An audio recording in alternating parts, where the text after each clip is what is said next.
Marc 5, verset 21. Jésus, dans la barque, regagna l'autre rive, où une grande foule s'assembla près de lui. Il était au bord de la mer. Alors vint un des chefs de la synagogue nommé Jaïrus, qui, l'ayant aperçu, se jeta à ses pieds et lui adressa cette instante prière. « Ma petite fille est à l'extrémité. Viens, impose-lui les mains, afin qu'elle soit sauvée et qu'elle vive. » Jésus s'en alla avec lui, et une grande foule le suivait et le pressait. Or, il y avait une femme atteinte d'une perte de sang depuis 12 ans. Elle avait beaucoup souffert entre les mains de plusieurs médecins. Elle avait dépensé tout ce qu'elle possédait et elle n'avait éprouvé aucun soulagement, mais était allée plutôt en empirant. Ayant entendu parler de Jésus, elle vint dans la foule par derrière et toucha son vêtement, car elle disait en elle-même, « Si je puis seulement toucher ses vêtements, je serai guérie. » Au même instant, la perte de sang s'arrêta, et elle sentit en son corps, qu'elle était guérie de son mal.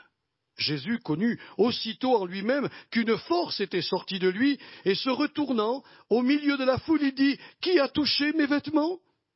Ses disciples lui dirent, « Tu vois la foule qui te presse, et tu dis, « Qui m'a touché ?»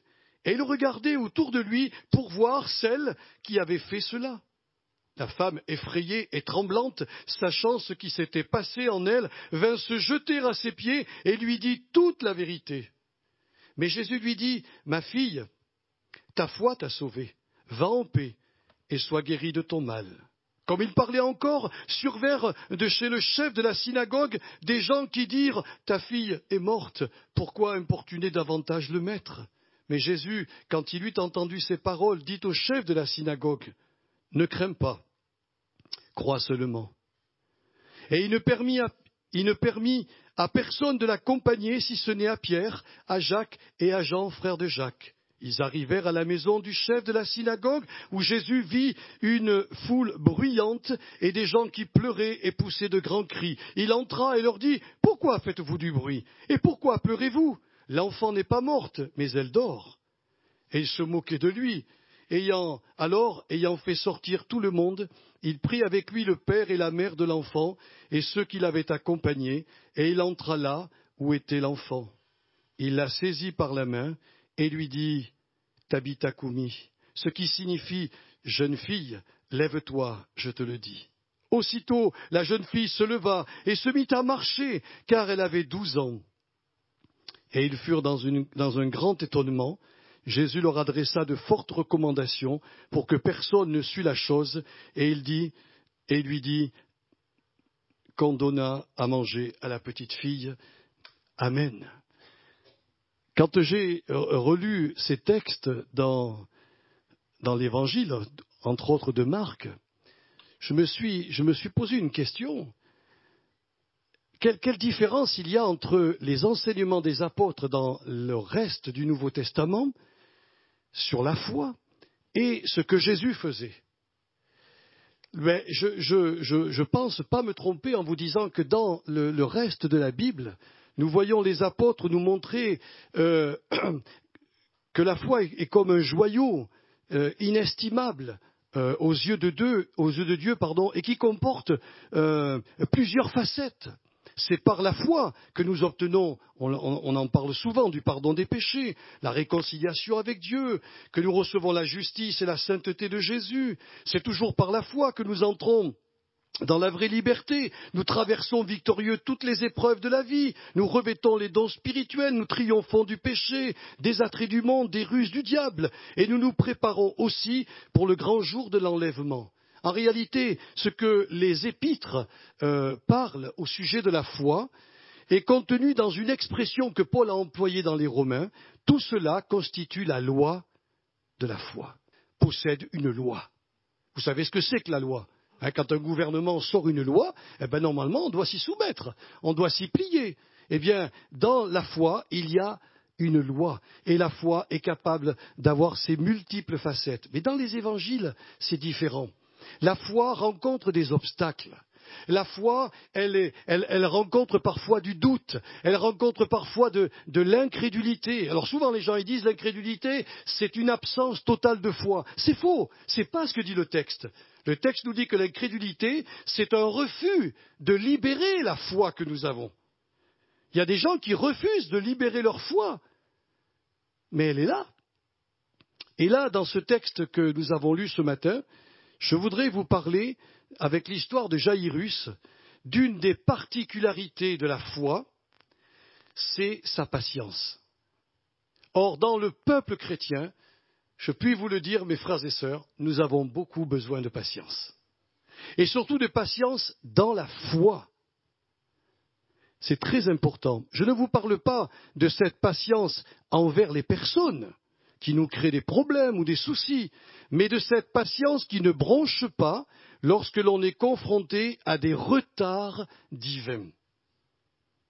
Et c'est souvent ce qui arrive dans nos communautés chrétiennes, dans notre propre vie de chrétien, c'est qu'il y a des promesses extraordinaires de Dieu, et puis il semble qu'elles sont retardées. Il y a même des promesses qu'on n'obtiendra jamais. Lisez la lettre aux Hébreux, certains sont morts sans avoir obtenu ce qui leur était promis.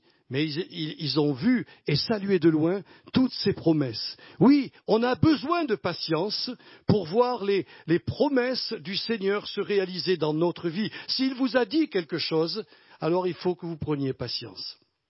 Et au travers de l'histoire de Jaïrus, eh bien, nous voyons comment le Seigneur nous apprend vraiment à être patient dans la foi. Cette patience-là, a écrit un théologien, est en fait un amour qui persiste dans la durée, qui continue à agir même lorsque les résultats se font attendre, qui supporte les circonstances difficiles sans fuir ses responsabilités et qui ne cède pas devant l'amertume et qui ne fuit pas non plus loin des communautés chrétiennes, à l'exemple de Démas, le compagnon de l'apôtre Paul, qui à un moment donné, par amour pour le siècle présent, a fui ses responsabilités.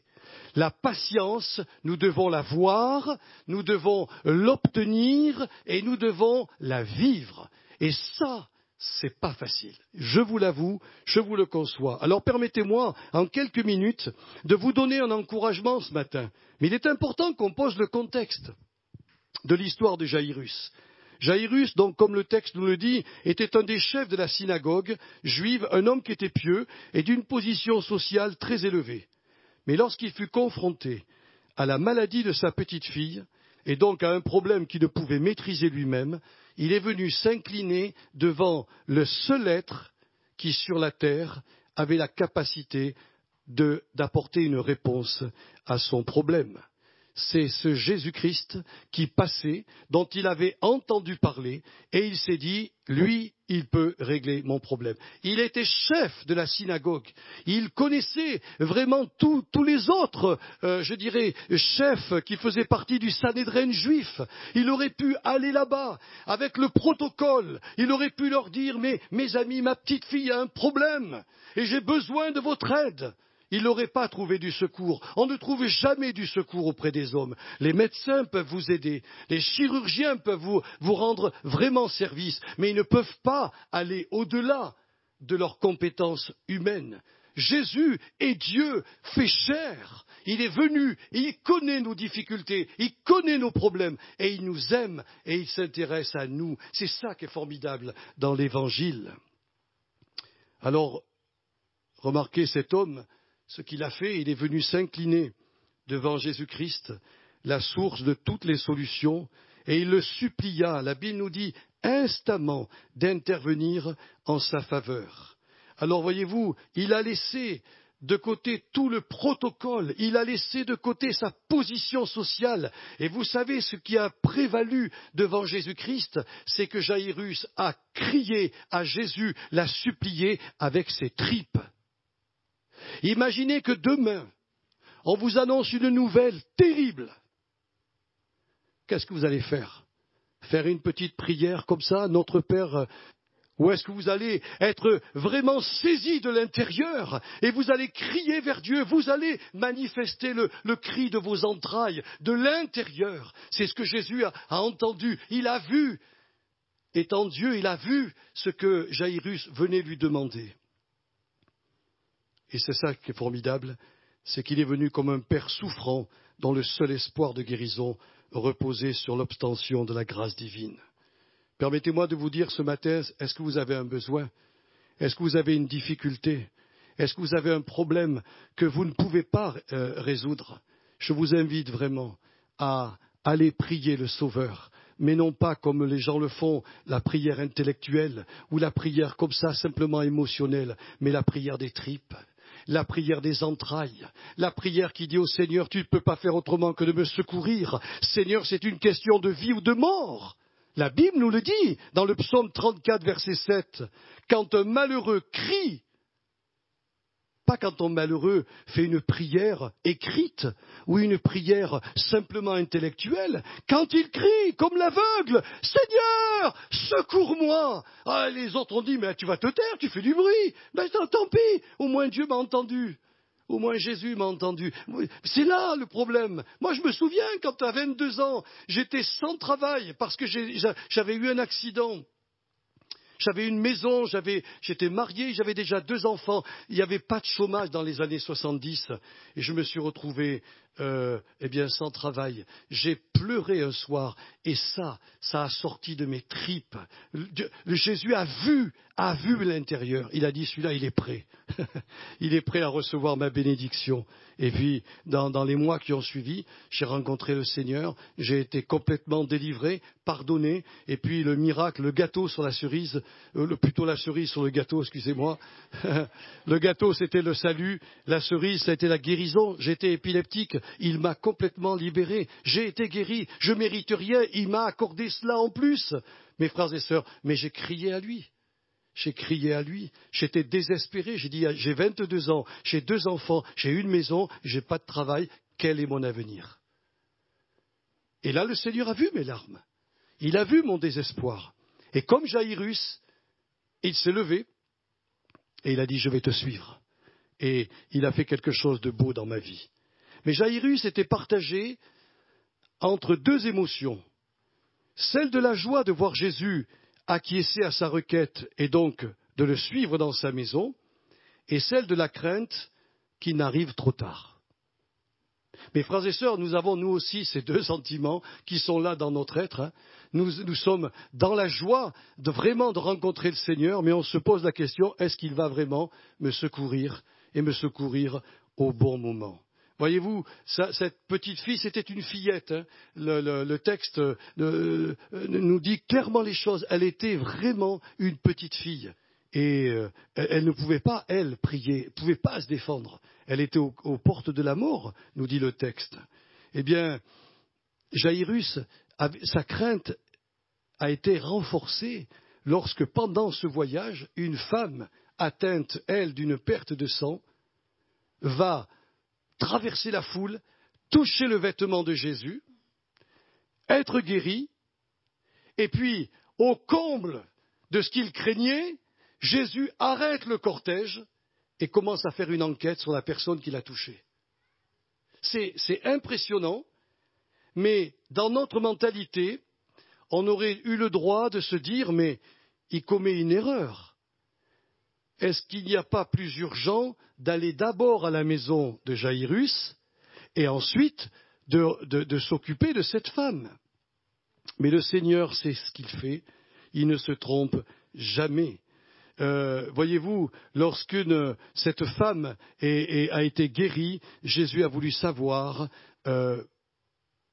qui était cette femme, et nous le verrons tout à l'heure, pourquoi il a stoppé la foule. C'est très important. Jésus n'a rien fait par hasard. Il contrôle et il domine toutes choses. Mais imaginez l'angoisse de Jaïrus à ce moment-là, lorsqu'il voit le cortège s'arrêter, dans son esprit, une foule de pensées négatives surgissent. Pourquoi donc Jésus arrête-t-il volontairement ce cortège? Pourquoi se met-il en retard pour des choses pour lui insignifiantes, puisqu'il est dit que cette femme avait été malade depuis 12 ans, elle aurait pu attendre un jour de plus. Non, elle a été guérie à cet instant-là, et ça tombe comme ça. Et je comprends un petit peu la réaction de Jaïrus. Et nous aussi, on a dans nos pensées de telles pensées qui surgissent. Ne valait-il pas mieux s'occuper en premier de l'enfant agonisant que de cette femme dont les problèmes auraient pu se régler plus tard. Je pense, mes frères et sœurs, que l'histoire de Jaïrus est le reflet de nos propres états d'âme lorsque les exaucements divins se font attendre. Nous avons tous, ici, sans exception, affaire à des retards divins. Il y a des moments où le Seigneur répond instantanément. Quand j'ai rencontré le Seigneur, pour moi, ça a été d'une rapidité extrême. Je ne cherchais pas le Seigneur, mais du jour au lendemain, mes yeux se sont ouverts, j'ai compris que j'étais un pécheur, qu'il était mon sauveur, et puis on m'a imposé les mains, et dans les quelques mois qui suivaient, j'étais guéri. Ça a été extrêmement rapide. Pour d'autres, ils attendent très longtemps. Très très longtemps. Et ça, c'est un mystère. On ne peut pas accuser les gens de manquer de foi ou d'avoir un péché, ou etc. Non, non, il y a l'heure de Dieu, d'où l'importance, en croyant en lui, de développer en nous cette patience de la foi, parce que ce que le Seigneur promet, il a la puissance et la force de l'accomplir. Ne sommes-nous pas nous aussi confrontés à cette même dualité émotionnelle lorsque les soucis urgents nous préoccupent, lorsque la maladie nous assaille, lorsque des dettes s'accumulent ou lorsque les choses ne se passent pas comme on l'avait prévu? N'avons-nous pas tendance à penser et à réagir comme Jaïrus, c'est-à-dire à perdre patience en voyant que d'autres, dont les besoins nous semblent moins urgents, bénéficient de la bonté du Seigneur? Ça vous est jamais arrivé de dire « Ah ben moi, j'ai besoin de tel problème, et puis voilà le Seigneur qui guérit quelqu'un à côté, qui arrive juste à la fois ou depuis quelques mois. Et moi, ça fait déjà des années que je galère, que je lui supplie de me donner telle chose, et je l'ai pas encore. » Souvent, nous avons ces réactions, nos pensées se bousculent dans notre tête. Et on se demande « Mais Jésus, en fin de compte, il est injuste. » C'est une profonde injustice. Et vous savez que dans notre monde moderne, si une petite fille comme ça arrivait aux urgences avec une autre femme atteinte d'une perte de sang et que le médecin s'occuperait d'abord de la dame avant de s'occuper de l'enfant qui est à l'extrémité, il commettrait une faute morale. Il serait condamné par la justice. On aurait pu croire que Jésus agissait de la même manière, mais il agit en tant que Dieu, en tant que celui qui connaît, qui sonde tout et qui voit tout. Alors voyez-vous, mes frères et sœurs, il était prêt à tout abandonner, Jaïrus, d'autant plus qu'il va avoir, on va le voir tout à l'heure, ces personnes qui vont lui dire « Mais c'est plus la peine d'importuner le maître, voilà, vous êtes tellement en retard qu'elle est morte la petite ».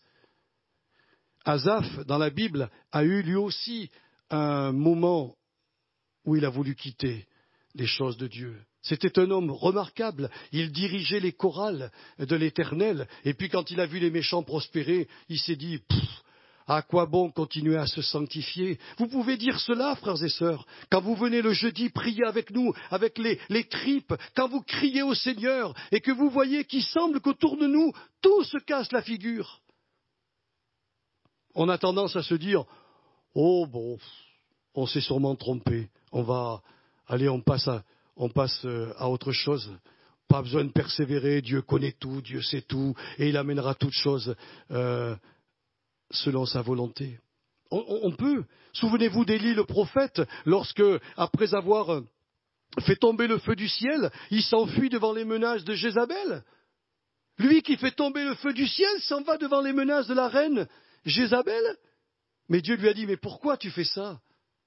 Pourquoi tu fais ça? Voyez-vous, tous les serviteurs de Dieu, toutes les servantes, tous les chrétiens sont susceptibles de vivre la même vie que Jaïrus. Si Jésus-Christ est passé, s'il a gravé cette histoire dans la Bible, c'est pour nous apporter une leçon, pour nous dire, vous avez la foi, c'est super, c'est merveilleux. Mais je vais vous montrer qu'il faut que vous développiez avec votre foi cette patience envers moi qui domine toute chose et qui accorde les bénédictions au moment opportun. C'est très important, frères et sœurs. Jaïrus ne savait pas, et que nous aussi nous ne savons pas, ce que Jésus sait, lui, concernant les besoins fondamentaux des êtres. Nous pensons que ça serait mieux qu'il agisse comme ça, mais lui, il sait parfaitement ce qui est le plus urgent, ce qui est de l'immédiat. Et quand il accorde une bénédiction comme il a accordé à cette femme, c'est que c'était le temps pour elle d'être bénie, d'être délivrée et de comprendre quelque chose. Et ça, c'est important. Alors, le docteur Keller dit dans un de ses livres que les retards divins peuvent nous paraître déraisonnables, mais ils ne le sont que par le manque d'information. Le prophète Osée a dit dans un de ses livres « Mon peuple est détruit parce qu'il lui manque la connaissance ». Or, aujourd'hui, nous avons la connaissance de la Bible. Faut-il encore avoir le courage de lire la Bible avec fidélité pour que nous puissions avoir la connaissance. Et quand on a la connaissance biblique, on s'aperçoit que notre Dieu ne commet pas d'erreur. Notre Dieu ne fait pas de bévues. Notre Dieu, il nous accorde tout ce dont nous avons besoin au moment voulu.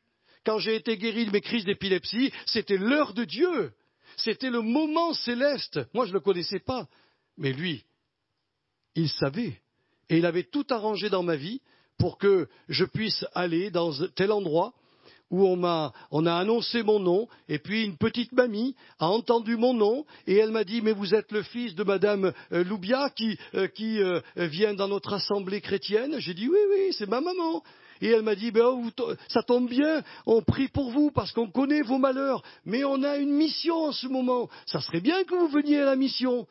Et comme j'avais rien à faire et qu'elle était gentille, je lui ai dit, oui, mamie, je vais venir à la mission puisque vous m'invitez. Elle ne savait pas, la brave femme, qu'elle était l'instrument béni de Dieu pour me donner le déclenchement.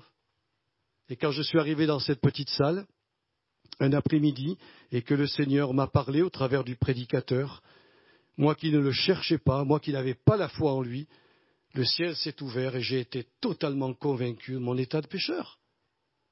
Il m'a pardonné, il m'a relevé. C'était un jeudi, je me rappellerai toujours, c'était un jeudi, le dimanche j'étais au culte. Ma vie avait été transformée, elle avait basculé. Qu'est-ce que vous voulez que je vous dise? C'était l'heure de Dieu, c'était le moment de Dieu. Avant, ça aurait été trop tôt, après, ça aurait été trop tard. Le Seigneur a su me toucher au bon moment. Voyez-vous, frères et sœurs, c'est très important. Alors, quand je vous dis de lire la Bible, pourquoi je vous dis ça? Parce que nous, on cherche les choses qui sont cachées. C'est surprenant comment nous sommes en tant que chrétiens. Nous cherchons à connaître des choses que Dieu ne veut pas nous donner.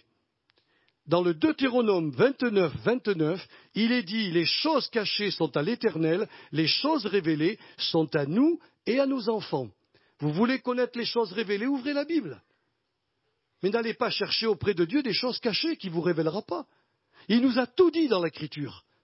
Tout ce qui nous est nécessaire pour aller au ciel se trouve dans l'Écriture. Eh bien, il y a des gens qui cherchent à obtenir des choses que Dieu ne veut pas leur donner. Et quand Jésus a vu comment le Seigneur, son Père, était en train de toucher des païens, des petites personnes qui étaient pratiquement illettrées, il s'est mis en louange, en disant « Père, je te loue de ce que tu as révélé ces choses aux enfants. » Dieu était en train de révéler, parce que la Bible n'existait pas à l'époque, il n'y avait que l'Ancien Testament. Il était en train de révéler ce qu'il avait l'intention de faire dans la Nouvelle Alliance. Et dans la Nouvelle Alliance, c'est un merveilleux message, un message extraordinaire pour les êtres humains. Et ce que craignait Jaïrus arriva, c'est sûr, ça arriva, c'est arrivé. Des serviteurs venant de sa propre maison l'informèrent que sa petite fille venait de mourir et que ce n'était plus la peine d'importuner le maître. Jésus a entendu ces choses. Jésus a vu le visage tout défait de Jaïrus et il va lui donner 2 paroles d'encouragement. La première parole, c'est « Sois sans crainte ». Ce qui est étonnant, c'est que quand on pioche dans les textes originaux, nous apercevons que l'expression verbale grecque que Jésus emploie ici veut dire littéralement une peur subite qui donne envie de fuir. Donc les nouvelles qui furent apportées à Jaïrus l'ont tellement impressionné qu'il avait envie de partir et de fuir loin du Seigneur. En substance, Jésus lui a dit « Ne laisse pas ces nouvelles t'effrayer, au point de fuir loin de ma promesse de te secourir et de secourir ta petite fille. Ne te décourage pas, ne perds pas patience, mais tiens bon, car ce que je t'ai promis, je l'accomplirai certainement. Sois sans crainte. Ma sœur, mon frère, tu peux vivre dans des moments de troubles dans ta tête, mais Jésus te dit, ne laisse pas ces pensées ou ces paroles que tu entends ou des choses que tu vois à la télévision, parce que ce qu'on voit aujourd'hui, mais c'est infernal, mes frères et sœurs. Dernièrement, je voulais regarder des émissions, disons, un peu plus agréables à la télévision. On a zappé sur au moins 10-12 chaînes. Un soir, il n'y avait que de la violence. D'un côté, il y a une femme qui assassine un homme. De l'autre côté, c'est l'homme qui assassine une femme. J'ai dit à ma femme, on va passer sur une chaîne au moins où on va voir quelque chose de mieux. Eh bien, cette soirée-là, on a mis un DVD parce qu'il n'y avait rien. Nous sommes dans un monde où le diable s'est emparé des médias, tout au moins les pensées diaboliques sont là et on nous fait peur, on nous attriste. C'est vrai que le monde est attristant quand on le voit, mais ne vous laissez pas abattre par cela. C'est vrai que les choses vont pas bien et plus on avance vers le retour de Jésus, plus les choses iront mal. Mais la Bible nous dit, j'ai déposé mon peuple dans la main de mon Père et mon Père, personne ne pourra les ravir de la main de mon Père. Vous me direz, mais il y a des chrétiens qui sont morts à Nice. Oui, mais ça c'est l'affaire de Dieu, c'est pas la nôtre. C'est pas parce que des chrétiens sont morts par un fou que nous devons automatiquement dire, maintenant il faut fermer à clé nos portes. Jairus avait peur des paroles qu'il avait entendues. Elle est morte. Si elle est morte, alors il ne faut plus importuner le maître. Il lui dit, tu sais Jairus, je t'ai donné une parole, je vais aller jusqu'au bout de ma parole. Mais tu vois cette parole-là que tu reçois, elle est en train de travailler dans ton cœur et elle va te mettre en fuite. Alors il lui dira, la deuxième parole d'encouragement, mais crois seulement, ou plus exactement, aie une totale confiance en moi et en ma parole, car je t'aime d'un amour sans limite et je veux t'accorder le meilleur, même si ce meilleur tarde à venir. Voyez-vous, Jésus a voulu que Jairus vive cette expérience, mais pas simplement pour lui, pour toi, pour moi. Parce que nous serons confrontés, nous aussi, à un moment donné de notre vie, à des retards divins. Alors, quel était le problème de Jairus ? Son problème fondamental, qui est souvent le nôtre, frères et sœurs. Eh bien, je crois que Jairus voulait imposer à Jésus son propre timing. Et si son timing n'était pas du tout atteint, alors il en déduisait que Jésus l'aimait moins, qu'il se préoccupait plus des autres que de lui-même, et Jairus pensait en fin de compte que Jésus faisait du favoritisme. Oui, j'ai entendu cela de la bouche des chrétiens. Ah, mais tu es le chouchou du Seigneur. Voilà. Un chrétien béni est le chouchou du Seigneur. La Bible dit que ce n'est pas vrai. Le Seigneur nous aime tous de la même manière. Ce seul problème, c'est que ton timing, ce n'est pas le sien.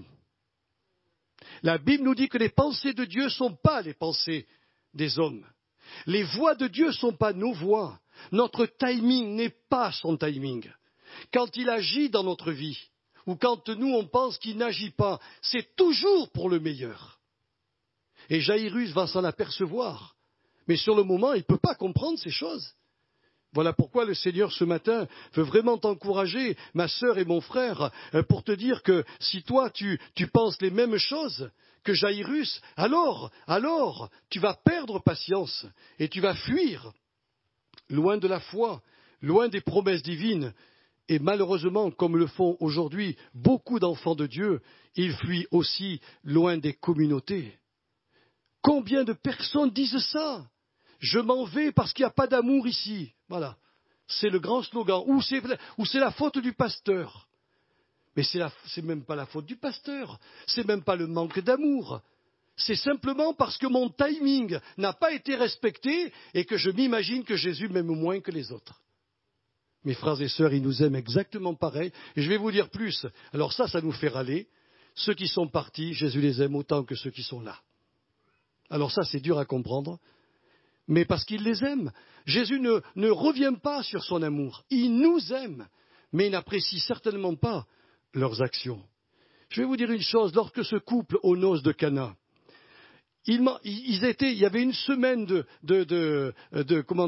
une semaine de fête, il manquait du vin. Est-ce que Jésus a été en retard? La Bible nous dit non. Quand il a été invité aux noces de Cana, qu'il a entendu sa mère dire ils n'ont plus de vin, le Seigneur en a fait 600 litres de vin. Il n'a jamais été en retard. S'il n'avait pas été assis ici, aux noces de Cana, ce couple aurait perdu la face. Il aurait été la risée et la honte de tout le village. Vous nous avez invités et on n'a pas de quoi boire. Mais Jésus a pourvu aux besoins de ce couple. Lorsqu'ils étaient dans la tempête, c'est les bateaux dans la tempête, que Jésus dormait tranquillement sur un coussin.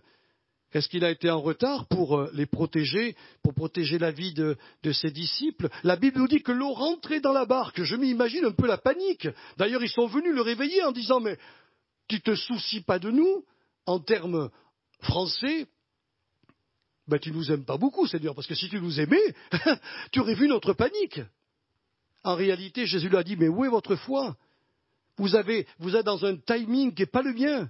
Vous pensez vraiment que la tempête, moi le Créateur, moi le Dieu Tout-Puissant, vous pensez que cette tempête-là va m'anéantir? Mais non, pas du tout. Cette tempête ne peut pas m'anéantir. Elle ne peut pas stopper ma vie et elle ne peut pas me détruire. Voilà ce que nous devrions penser au fond de nous, frères et sœurs. Celui qui nous a amenés au salut, ce n'est pas un homme, c'est Dieu, c'est le Créateur Tout-Puissant.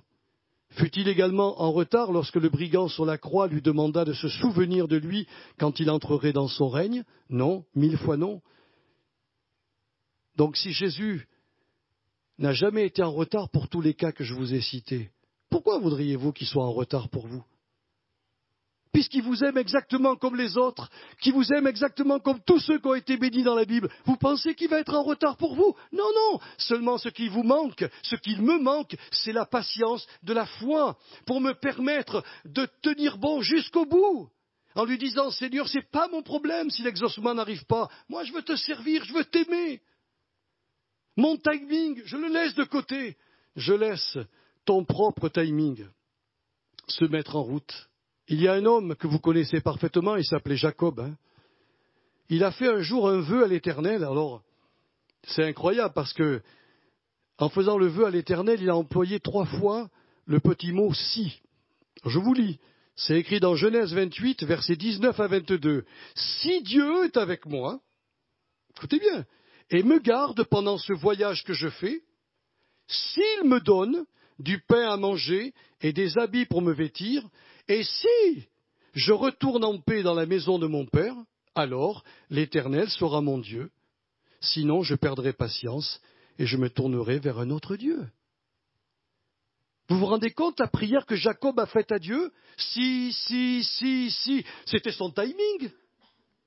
Jacob avait un timing. Il s'est dit, voilà, Dieu, je te prends pour Dieu dans ma vie, mais attention, voilà le contrat.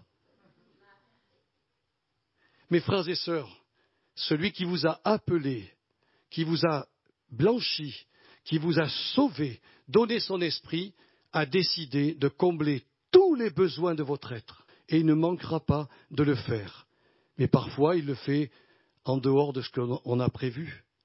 Alors croyons donc que si nos destinées sont dans les mains du Seigneur, alors il exercera un contrôle total sur tous les événements de votre vie, afin que nous devenions réellement la personne qui veut que nous devenions.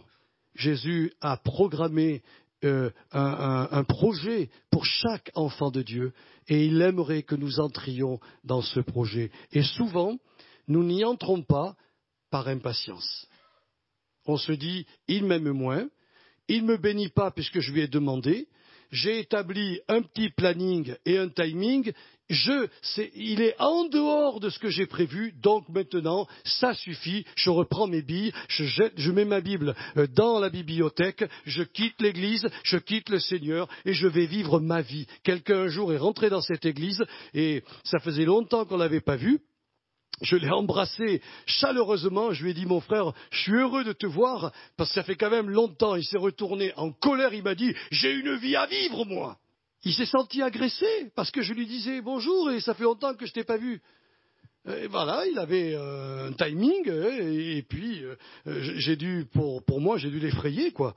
Alors c'est pas grave, hein, j'ai réglé le problème avec lui. Je lui ai dit, mais je voulais pas te faire de peine, simplement prendre de tes nouvelles. Mais vous voyez, on est comme ça, hein. Alors la vraie raison de la patience, mes frères et sœurs, il y a une vraie raison pourquoi Jésus nous demande d'être patient. Vous avez lu avec moi dans la Bible ce beau passage qui est écrit dans les Éphésiens, où il est dit que Dieu fait au-delà de ce que nous demandons ou pensons. C'est ça le vrai objet de la patience que le Seigneur nous demande. Il veut faire au-delà de ce que nous pensons ou demandons. Eh bien, c'est exactement ce qu'il fit à l'égard de cette femme qui avait une perte de sang et à l'égard de Jaïrus. Tous deux venaient chercher une certaine bénédiction, et là je vous demande d'être attentifs, parce qu'ils sont venus tous les deux chercher une bénédiction, ils sont repartis avec beaucoup plus qu'ils avaient espéré. D'après le docteur Keller, il dit la femme à la perte de sang avait une compréhension quasi superstitieuse des pouvoirs de Jésus. Elle croyait que le fait de le toucher suffirait à la guérir. Elle croyait que la puissance de Jésus pouvait être contrôlée. Et Jésus la força à s'identifier afin de pouvoir lui dire « Regarde ma fille, c'est ta foi qui t'a sauvée. Maintenant, je veux que par cette même foi, tu entres en communion d'amour avec moi, afin que ta vie soit changée et que ton existence soit transformée. » Voilà pourquoi il stoppe la foule.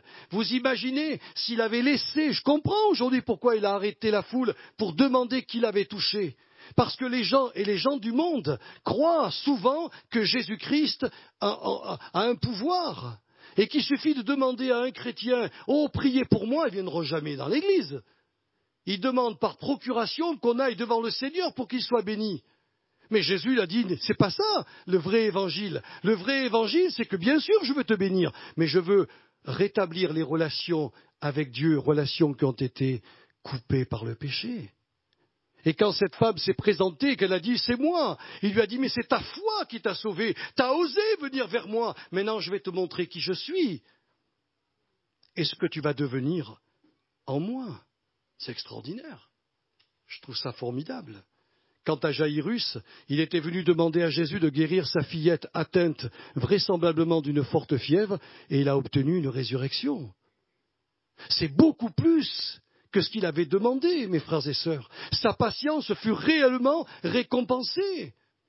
Quand vous lisez la Bible dans l'original grec, on ne peut pas le faire ressortir en français, mais il s'est assis sur le lit. Il a pris la main de la fillette, comme quand un père, le matin, va embrasser son enfant pour lui dire « Ma petite chérie, c'est l'heure de se lever, il faut aller à l'école. » C'est un peu comme cela qu'il a fait. Il a rendu la fillette à ses parents, parce que pour Jésus, guérir une fièvre ou ressusciter un mort, c'est la même chose. Il est Dieu. Il est Dieu. C'est simple. On aurait pu s'attendre à ce qu'ils disent « Oh Père !» crier ou faire des choses. Pas du tout. Il a pris la main de la petite fille, Tabitha Koumi. Lève-toi, allez, t'as assez dormi maintenant, lève-toi. Et il a rendu à ses parents. Il était venu chercher Jaïrus la guérison d'une fièvre, il a obtenu une résurrection. Vous comprenez pourquoi je vous ai prêché sur la patience de la foi ce matin ? Mes frères et sœurs, pour une simple et bonne raison, c'est que si vous êtes patient, Dieu va vous accorder plus que vous avez demandé. Parce qu'il donne toujours plus. Aux noces de Cana, je vous l'ai dit, on pense qu'il a fait à peu près 600 litres de vin. Il a donné suffisamment pour que la fête continue. Il a donné vraiment un grand cru. Parce qu'il est Dieu et il fait toujours de belles choses. Alors voilà la conclusion de mon message ce matin.